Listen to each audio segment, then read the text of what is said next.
থেকে 3 মিনিটের একটি ছোট গল্প শুনে যাবেন, আশা করি ভালো লাগবে। একটি ছেলে খুবই সাদাসিধা ছিল।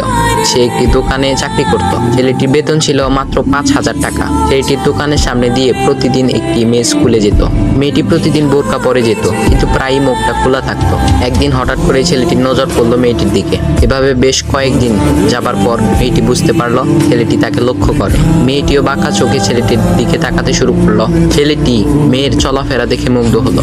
আফসোস করতে লাগলো, ইস, যদি আমিও আজ পড়াশোনা করতে পারতাম, তাহলে সাহস করে মেয়েটির সাথে কথা বলতে পারতাম। মেয়েটি বুঝতে পারলো ছেলেটি তাকে ভীষণ পছন্দ করে। তাই একদিন মেয়েটি ছেলেটির দোকানের পাশে দাঁড়িয়ে রইল। তখন ছেলেটি দুপুরের খাবার খাওয়ার জন্য দোকানের বাইরে আসে। সে চায়ের দোকানে গিয়ে 5 টাকার একটি রুটি খেয়ে পানি পান করে আসতে লাগলো। তখন মেয়েটি তার কাছে গেল। তুমি ভাত খেলে না, রুটি দিয়ে পেট ভরবে?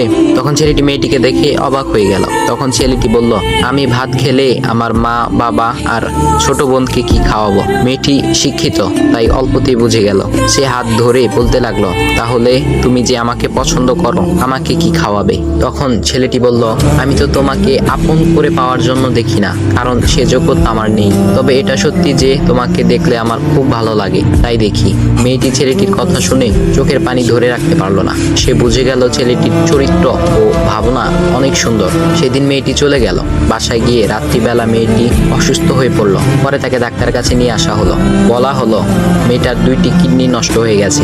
তখন মেয়ের বাবা ফোন করলো তার বন্ধুর ছেলেকে, যার সাথে বিয়ে দেওয়ার জন্য সে পাগল। কিন্তু মেয়েটি তার বাবার পছন্দের ছেলেকে বিয়ে করতে রাজি না, কারণ সে ছেলেটি টাকা থাকলেও কি হবে, তার চরিত্র খারাপ, সে লোভী। এদিকে মেয়েটির কোনো লোভ ছিল না। যাই হোক, হবু জামাই আসার পর তাকে সব খুলে বলল, তোমার থেকে একটি কিডনি খুলে আমার মেয়েকে দাও। তুমি তো বলছো